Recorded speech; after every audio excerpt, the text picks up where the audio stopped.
राष्ट्रवादीच्या 53 आमदारांनी भाजपला पाठिंबा दिला होता असा दावा अजित पवार गटाकडून पुन्हा एकदा करण्यात आलाय। 53 आमदारांच्या सहीचा कागद एकदा तरी मी दाखवणार असं धनंजय मुंडे म्हणाले।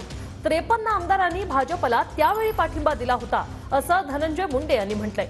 कुणाचे काय संस्कार आणि गद्दारी यामुळे समोर येईल। धनंजय मुंडे यांनी शरद पवार गटावर हा निशाणा साधलाय, तर धनंजय मुंडेंनी पुरावे दाखवावे असं सुप्रिया सुळे म्हणतायत। राष्ट्रवादी काँग्रेस पक्षाच्या त्या काळातल्या 53 आमदाराच्या सहित भारतीय जनता पार्टीला समर्थन दिलेला कागद तुम्हाला दादा कधी दाखवतील का नाही माहित नाही, पण कधीतरी जीवनात मी एकदा दाखवणार आहे कुणाचे काय संस्कार आहेत आणि कुणाची काय गद्दारी आहे। काल धनंजय मुंडेंची सभा पार पडली पुरंदरमध्ये। त्यामध्ये ते म्हटले की आमच्याकडे सर्व पुरावे आहेत, व्हिडिओ आहेत।